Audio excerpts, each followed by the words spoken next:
उद्धव ठाकरे को ये समझना पड़ेगा कि जो योगी आदित्यनाथ जी हैं वो अपनी एक अलग से इंडस्ट्री बना रहे हैं और वो सबके लिए ओपन होगी। वहाँ पे कोई भेदभाव नहीं किया जाएगा, वहाँ पे कोई भतीजावाद नहीं होगा, वहाँ पे कोई नेपोटिज्म नहीं होगा, वहाँ पे कोई ड्रग्स नहीं होगा। वहाँ पे जो भी अगर टैलेंटेड बंदा, चाहे वो किसी छोटे शहर से आता होगा, किसी भी अपना छोटे गाँव से हो, शहर से हो, सिंगर बनना चाहता हो, एक्टर बनना चाहता हो, तो सबके लिए वो खुला ओपन है। आप आइए, अपना टैलेंट दिखाइए और वहाँ पर अपना अपॉर्चुनिटीज़ पाइए।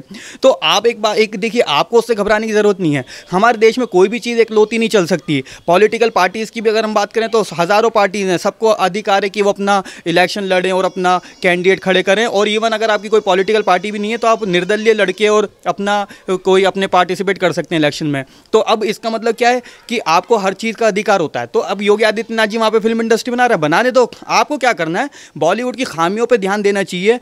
ऐसी नौबत क्यों आई कि वो योगी जी को फिल्म इंडस्ट्री बनानी पड़ रही है? तो ये अपना उद्धव सरकार को सोचना चाहिए कि अब आपका पाप का घड़ा भर गया, अब आप जल्दी से बोरिया बिस्तर पैक कीजिए और अपनी पार्टी संभालिए। सरकार आपके बस की नहीं है। सर, अगर ग्रेटर नोएडा में बॉलीवुड इंडस्ट्री बनाई जा रही है तो उसको लेकर उद्धव ठाकरे को इतना डर क्यों? सामना में तो ये लिखा जाता है कि हम योगी आदित्यनाथ को यहाँ से बॉलीवुड इंडस्ट्री को नोएडा में नहीं ले जाने देंगे। देखिए, पहली बात तो ये कि पहले भी अगर जो मुंबई की जो इंडस्ट्री है वो एक लौती फिल्म इंडस्ट्री नहीं थी। हमारे हिंदुस्तान में अलग अलग स्टेट में, अलग अलग राज्यों में पहले से फिल्म इंडस्ट्री है। हैदराबाद में रामोजी फिल्म सिटी है, भोजपुरी फिल्म इंडस्ट्री अपना अच्छा काम कर रही है, वो अपना बंगाल फिल्म इंडस्ट्री है, और नोएडा में भी एक फिल्म इंडस्ट्री है। वहाँ पे न्यूज़ चैनल्स वगैरह अपने कई स्टूडियोज़ हैं। तो ऐसा नहीं है कि पहली बार कोई एक इंडस्ट्री बनने जा रही है जो इतना बौखला गए हैं। और बल्कि इनको खुश होने वाली बात है, देखिए आपकी जो इंडस्ट्री है उसे कोई बंद नहीं कर रहा है। इनको ये समझने वाली बात है, उद्धव ठाकरे को ये समझना पड़ेगा कि जो योगी आदित्यनाथ जी हैं वो अपनी एक अलग से इंडस्ट्री बना रहे हैं और वो सबके लिए ओपन होगी। वहाँ पे कोई भेदभाव नहीं किया जाएगा, वहाँ पे कोई भतीजावाद नहीं होगा, वहाँ पे कोई नेपोटिज्म नहीं होगा, वहाँ पे कोई ड्रग्स नहीं होगा। वहाँ पे जो भी अगर टैलेंटेड बंदा, चाहे वो किसी छोटे शहर से आता होगा, किसी भी अपना छोटे गाँव से हो, शहर से हो, सिंगर बनना चाहता हो, एक्टर बनना चाहता हो, तो सबके लिए वो खुला ओपन है। आप आइए, अपना टैलेंट दिखाइए और वहाँ पर अपना अपॉर्चुनिटीज़ पाइए। तो आप एक देखिए, आपको उससे घबराने की ज़रूरत नहीं है। हमारे देश में कोई भी चीज़ एकलौती नहीं चल सकती। पॉलिटिकल पार्टीज़ की भी अगर हम बात करें तो हज़ारों पार्टीज़ हैं, सबको अधिकार है कि वो अपना इलेक्शन लड़ें और अपना कैंडिडेट खड़े करें। और इवन अगर आपकी कोई पॉलिटिकल पार्टी भी नहीं है तो आप निर्दलीय लड़के और अपने पार्टिसिपेट कर सकते हैं इलेक्शन में। तो अब इसका मतलब क्या है कि आपको हर चीज़ का अधिकार होता है। तो अब योगी आदित्यनाथ जी वहाँ पे फिल्म इंडस्ट्री बना रहे हैं, बनाने दो। आपको क्या करना है, बॉलीवुड की खामियों पर ध्यान देना चाहिए।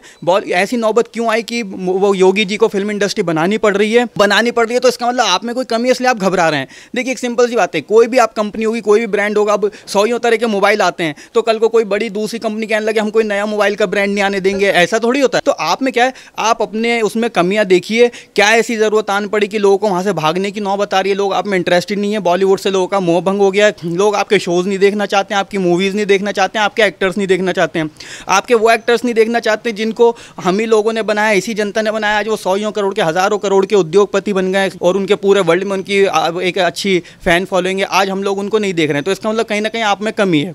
तो इसका मतलब अब आपको इस पर चिंतन करना चाहिए, मंथन करना चाहिए और उसी में कमियां दूर करें। और सबसे बड़ी चीज़, कंपटीशन। ग्रेटर नोएडा में फिल्म इंडस्ट्री बन भी रही है तो आप उससे घबराइए मत। आप अपनी फिल्म इंडस्ट्री, तो आपकी इतनी बड़ी फिल्म इंडस्ट्री है, बॉलीवुड इतने सालों से चल रही है, तो आपको उसमें जो भी कमियां वो दूर कर दीजिए। फिर बाकी जनता को डिसाइड करने दीजिए वो कौन सी फिल्म इंडस्ट्री को ज़्यादा तवज्जो देती है, कहाँ पर आके स्ट्रगल करती है, किसके जो फिल्म इंडस्ट्री के जो आर्टिस्ट हैं, एक्टर्स हैं, डायरेक्टर हैं, प्रोड्यूसर्स हैं, उनके प्रोजेक्ट्स को देखती है। सर, ये भी लिखा जाता है, इन्हीं के सामने पत्र में ये भी कहा जाता है कि बीजेपी जो है वो बॉलीवुड इंडस्ट्री को खत्म करना चाहती है। आखिरकार ऐसा क्या कर दिया बीजेपी ने? बीजेपी ने ये कर दिया कि लोगों के लिए जो अपॉर्चुनिटीज़ हैं वो खोलने का काम कर दिया, जो ये इनके रहते हुए पॉसिबल नहीं था। और देखिए, सबसे बड़ी चीज़, बॉलीवुड बंद करने का काम नहीं हो रहा। मैंने आपको बताया, वहाँ पे एक नई इंडस्ट्री बन रही है। आप लोगों को, जनता को डिसाइड करने दीजिए ना। देखिए, अगर मैं व्यूअर हूँ, मैं किसी शॉप में भी जाता हूँ, अगर मैं कस्टमर हूँ, मैं किसी शॉप में जाता हूँ तो मेरी मर्जी में कौन सा प्रोडक्ट लूँगा। इवन अगर हम OTT प्लेटफॉर्म की बात करें तो शैरन जी आपको पता होगा OTT प्लेटफॉर्म भी कितने सारे हैं। नेटफ्लिक्स है, अमेजॉन प्राइम है, और है ना अपने ZEE5 है, तो इस तरह के है ना, वूट है। तो अब कल को अगर नेटफ्लिक्स बोले मैं सबसे बड़ा OTT प्लेटफॉर्म हूँ, मैं दूसरा नहीं बनने दूंगा, मैं अल्ट बालाजी नहीं खुलने दूंगा, ऐसे होता क्या? नहीं। ये देखिए, हर तरह के प्लेटफॉर्म बनते आए, ये हमारी मर्जी है। हम कौन सी फिल्म इंडस्ट्री में आके स्ट्रगल करेंगे, कौन सी फिल्म इंडस्ट्री में आके अपना कोई प्रोजेक्ट बनाएंगे, और जनता की मर्जी है कौन सी फिल्म इंडस्ट्री देखना पसंद करेगी। अगर हम देखिए म्यूज़िक की बात करें कोई पंजाबी गाना बना रहा है, कोई भोजपुरी बना रहा है, कोई इंग्लिश बना रहा है, कोई हिंदी बना रहा है। अब मेरी अगर फ़ोन गैलरी देखो, मेरे में हर तरह के गाने, मेरी मर्जी, मैं आज पंजाबी गाना सुनना चाहता हूँ, हिंदी सुनना चाहता हूँ, तो इसका मतलब आप किसी को बांध के नहीं रख सकते हो। और आप एक चीज़ देखिए, जो आपकी तानाशाही है वो किस हद तक बढ़ गई है। मतलब अब आप कहीं दूसरे राज्यों में भी फिल्म इंडस्ट्री नहीं बनने देंगे या कोई काम नहीं करने किसी को। जब आप एक राज्य में सिर्फ 1 साल आपको अपने सरकार में आए हुए हैं, अपने संवैधानिक पद की शपथ ली, जब 1 साल में आपका ये रवैया है, तो मैं तो ये कह रहा हूँ कि गलती से खुदा न खास्ता अगर आप सेंटर में जैसे आने की बात कर रहे हैं, अगर कल को आप सेंटर में, अगर आपके कोई सपने भी जो आप देख रहे थे, अगर हम सोचते भी कि चलो आपको कहीं सेंटर में कोई जगह दी जाए, तो आप क्या हाल करेंगे। मतलब ये डर का एक चीज़ देखिए, मैं मुंबई में इतने साल से, मैं 13-14 साल का था जब से मैं मुंबई आता जाता रहा हूँ, मैंने वहाँ पे खूब काम किए, मेरा ऑफिस भी है, कभी मुझे डर नहीं लगा। मैं आधी रात को वहाँ घूमता था, रहता था, अपने सारे काम करता था। आज बड़ा मुझे ये, मैं दिल्ली में रह के मैं सोच रहा हूँ कल को अगर इंडस्ट्री दोबारा वहाँ पे खुल जाती है और जैसे कोरोना, ये जो पैंडेमिक है, सब चीज़ें नॉर्मल हो जाती हैं, सिचुएशन ठीक हो जाती है, तो मेरे तो वहाँ पे जाके मैं कैसे काम कर पाऊँगा, जब ये आज के टाइम में मैं अपनी मर्जी का प्रोजेक्ट नहीं बना पाऊंगा, अपनी आवाज़ नहीं उठा पाऊंगा, मेरी विचारधारा इनसे मेल नहीं खा रही, तो मुझे टॉर्चर किया जाएगा, मारा पीटा जाएगा और इस तरह की केस लगा दी जाएंगे। तो इसका मतलब मेरे तो वहाँ जाना बड़ी दिक्कत की बात है। तो इसके लिए हमें भी अपॉर्चुनिटीज़ चाहिए। अगर मैं यहाँ पर हूँ, अगर मुझे मुंबई जाने में डर लग रहा है, मुझे दबाया जा रहा है, तो भाई मुझे कहीं तो जाके काम करना पड़ेगा। मेरा लास्ट सवाल कि जिस तरीके की चीज़ें उद्धव सरकार की तरफ से की जा रही है, सामना में उलट तमाम तरीके की चीज़ें लिखी जा रही है, बीजेपी के ऊपर आरोप लगाया जा रहा है, और इससे पहले उद्धव ठाकरे ने यह भी कहा था कि हम बॉलीवुड को बदनाम नहीं होने देंगे, उनकी इंसल्ट नहीं होने देंगे, तमाम तरीके की बातें इनकी तरफ से की जा रही है। बॉलीवुड इंडस्ट्री को अगर ग्रेटर नोएडा में लाया जा रहा है, तो इस सारी चीजों को लेकर उद्धव ठाकरे को किस बात का भय, क्यों, क्या बॉलीवुड इंडस्ट्री में फिर ड्रग सप्लाई नहीं हो पाएंगे, इसीलिए क्या किसी को बचा नहीं पाएंगे इसीलिए? हाँ देखिए, अगर ये बोल रहे हैं उद्धव ठाकरे जी बोल रहे हैं, जैसे आपने बोला कि हम बॉलीवुड को बदनाम नहीं होने देंगे, हाँ बॉलीवुड को आप बदनाम मत होने दीजिए। वो कैसे नहीं होने देंगे, जो भी बॉलीवुड में गलत काम हो रहा है, हम लोगों ने आपसे बोला आप इस पर कार्रवाई करिए। आप जो भी वहाँ पे अगर मान लीजिए नेपोटिज्म जो हो रहा है आप उसे ख़त्म कीजिए, जो वहाँ पे ड्रग्स का धंधा चल रहा है आप उसे ख़त्म कीजिए, जो ड्रग्स पैडलर हैं या ड्रग्स सप्लाई करते हैं, खुद कंज्यूम भी करते हैं, आप उन पर कार्रवाई कीजिए, उनको यहाँ से निकाल के भगाइए, जहाँ से वो आए उन पर उन्हें अरेस्ट कीजिए। अगर आप इस तरह से, और शुद्ध जो बॉलीवुड एक अच्छा जो हम माया नगरी बोलते हैं मुंबई को, तो उसे माया नगरी रहने दीजिए, उसे ड्रगी वुड मत बनाइए, उसे नेपोटिज्म का शिकार मत बनाइए। जो नए टैलेंट है आप उन्हें मौके देने का काम कीजिए। जब आप इस तरह का कार्य करेंगे तो हम मानेंगे कि आप बॉलीवुड को बदनाम नहीं होने देंगे। अब आप बॉलीवुड को बदनाम नहीं होने देंगे, किस बिहाफ पे बोल रहा हूँ कि बॉलीवुड में जो हो रहा है वो होने दें और कोई उस पर आवाज़ ना उठाए। देखिए ऐसे तो नहीं चलेगा। हमारे देश में डेमोक्रेसी है, लोकतांत्रिक देश है हमारा, और आपने जितनी गुंडागर्दी करनी थी कर ली, लेकिन अब ऐसा नहीं हो सकता कि ज़िंदगी भर गुंडागर्दी चलती रहेगी। अब सेंटर में एक पावरफुल सरकार है, भाजपा सरकार है, पूरे विश्व में मोदी जी ने भारत को उसका नाम बढ़ाया है, मान सम्मान बढ़ाया है। तो आप जब दुनिया में आज हमारा डंका बज रहा है, भारत का डंका बज रहा है, तो आप सोचोगे मुंबई महाराष्ट्र में रह के आप बदनाम करोगे और हमको दबा लोगे, ऐसा नहीं हो पाएगा। और डेमोक्रेसी में कतई नाकाबिल बर्दाश्त है, बहुत आपको बर्दाश्त कर लिया। और अगर आपको लग रहा है कि आप फिल्म सिटी रोक लोगे, तो देखिए सबसे बड़ी बात तो ये जो योगी जी हैं उन पे आपका कोई जोर नहीं है, सेंटर पे आपका कोई जोर नहीं है, और जो यूपी है या ग्रेटर नोएडा वो अलग राज्य है, वहाँ पे आपका कोई जोर नहीं है। और कुछ दिन में आपका मुंबई महाराष्ट्र पे भी कोई जोर नहीं रहेगा। इसलिए नहीं रहेगा क्योंकि आपकी सरकार गिरने वाली है। उसके 2-3 तरीके, या तो आपको कांग्रेस और एनसीपी आपसे पल्ला झाड़ लेगी, वो भी आपसे थक गई है, वो भी कब तक आपकी गलतियों पर पर्दा डालेगी बेचारी, वो भी परेशान है आपसे। इससे अच्छा तो पावर में ना रहें तो बढ़िया। उन्होंने सोच लिया कि हमसे गलती हो गई उसमें पावर में आके।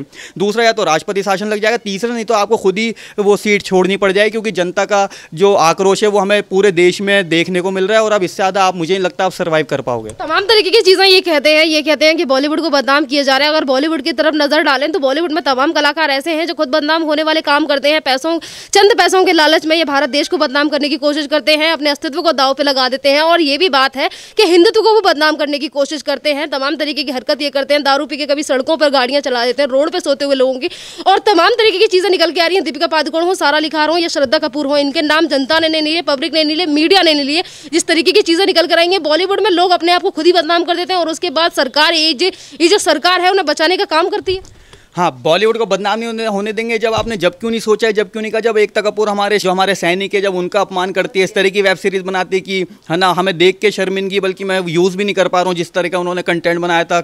बॉलीवुड को बदनाम नहीं होने देंगे। अब आप जब क्यों नहीं बोलते, जब पीके जैसी फिल्म बनती है जिसमें कि हमारे जो सनातन धर्म है उसका मजाक बनाया जाता है, और है ना, उसमें भी देख के हमें, मतलब हम ये सोचते हैं कि क्या करें, देखें ना देखें, चैनल पलटें, तो आप इस तरह की शर्मिंदगी हमें महसूस होती है। बॉलीवुड को बदनाम किया जा रहा है। आप जब क्यों नहीं कहते, जब वहाँ पे खुलेआम नाइट पार्टीज हो रही हैं, ड्रग्स पैडलिंग सेटलिंग हो रही है और दीपिका पादुकोण जैसे लोग है ना, हैश है, वीड है, इस तरह की बातें कर रहे हैं, बॉलीवुड को बदनाम किया जा रहा है। आप जब क्यों नहीं कहते हो जो स्वरा भास्कर जैसे लोग और दीपिका पादुकोण जैसे लोग टुकड़े टुकड़े गैंग के साथ जेएनयू में भारत तेरे टुकड़े होंगे जैसे जो गैंग है, उनके साथ दीपिका पादुकोण जब आगे खड़ी हो जाती हैं, जब आपको चिंता नहीं हुई कि बॉलीवुड बदनाम हो रहा है या किया जा रहा है, तो देखिए इसका मतलब क्या है कि आपको सिर्फ उनसे प्रॉब्लम है जिनकी विचारधारा आपसे अलग है, और विचारधारा सबकी एक नहीं हो सकती, आपको सबका सम्मान करना पड़ेगा। और जितने भी महाराष्ट्र में लोग हैं, मुंबई में लोग हैं, वो भले किसी भी धर्म के हो, जाति के हो, किसी भी विचारधारा के हो, किसी भी राज्य से हो, आपका फ़र्ज़ है, आपकी जिम्मेदारी है कि आप सबको साथ लेकर चलें और सबका भरोसा जीते हैं। जीता जाता घर तोड़ के, गुंडागर्दी करके, आके दिखाओ, पानी में रह के मगरमच्छ से बैर नहीं किया जा सकता, गंजा करके या सैनिक को मार के, पूर्व सैनिक को, इस तरह से भरोसा नहीं जीता जाता।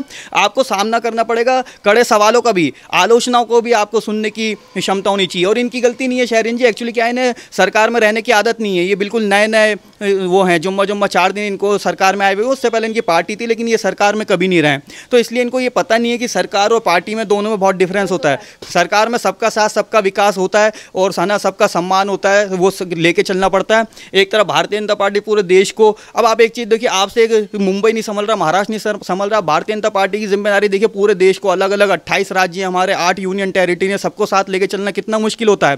थोड़ी बहुत ऊंच नीच होती रहती है, वो तो देखिए परिवार में भी आती है, अगर एक परिवार में 10 लोगों तब भी तनातनी होती है, लेकिन फिर भी कितने, आज हम अगर 6 साल की 7 साल की बात करें 2014 से, कोई बड़े हमें ऐसे दंगे फसाद देखने को नहीं मिले, बड़े बड़े फैसले लिए गए, उसके बाद भी जो है बड़ी स्थिति हमारी नॉर्मल रही, कभी ऐसा नहीं हुआ कि कोई गंभीर कुछ हमें परिणाम देखने को मिले हो। और कुछ अगर ऐसे कुछ गलत लोग जो जिनकी इंटेंशनली कोशिश करते हैं देश का माहौल ख़राब करने के लिए, उसे भी कानून ने और हमारे, या चाहे यूपी सरकार हो, चाहे सेंट्रल गवर्नमेंट हो, चाहे हरियाणा, कभी भी देखने को मिला कि उन्होंने जल्दी से उस पर एक्शन लेके, और जो इस तरह के जो लोग थे जो वो हेट स्पीच करते थे या तोड़ने की काम करते थे, उन्हें अरेस्ट करके उन पर कार्रवाई की गई है।